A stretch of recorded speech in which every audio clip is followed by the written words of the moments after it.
কদিন আগেই জাপানে ঘুরতে গিয়েছিলেন অভিনেত্রী মনামি ঘোষ। সেখান থেকে ফিরেই কিছু ছবি ভাগ করে নিয়েছেন নিজের দর্শকদের মধ্যে। একগুচ্ছ ছবির মধ্যে থেকে দুটো ছবি ভাইরাল হয়েছে। একটিতে দেখা যাচ্ছে তার হাঁটু এবং কনুই কেটে রক্তাক্ত, অন্যটিতে ক্ষতস্থানে ব্যান্ডেজে ঢাকা। জাপানের সংবাদ মাধ্যমকে অভিনেত্রী জানান, জাপানের কোয়াতো শহরে দুর্ঘটনা ঘটেছিল। ওখানে ইলেকট্রিক বাইকের প্রচলন বেশি। প্রত্যেকের বাড়িতে রাস্তার মোড়ে দেখা যায় এই গাড়ি। খুব উৎসাহ নিয়ে চালাতে গিয়েছিলেন তিনি। সেটা একাই চালাতে হয়। কিছুটা যাওয়ার পরেই ঘটে এই দুর্ঘটনা। তিনি জানান, সামলাতে না পেরে ছিটকে পড়ে যান তিনি। খোয়া ছাড়ানো রাস্তার ওপরে পড়ে হাত পা কেটে যায় তার।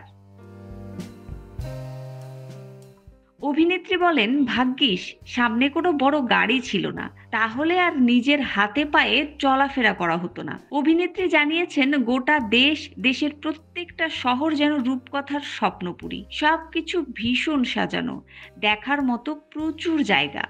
তার মধ্যেও ভালো লেগেছে ওখানকার মানুষের আন্তরিকতা আর দৃষ্টিহীনদের জন্য সব জায়গায় বিশেষ ব্যবস্থা।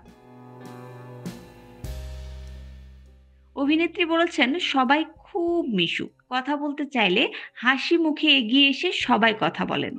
আর দৃষ্টিহীনদের জন্য রাস্তা থেকে লিফট, সব জায়গায় ব্রেল অক্ষরে নির্দেশ লেখা, যাতে ওদের অসুবিধে না হয়। মানুষের জন্য যন্ত্রের এই ব্যবহার আমাকে মুগ্ধ করেছে বলে জানান এই অভিনেত্রী।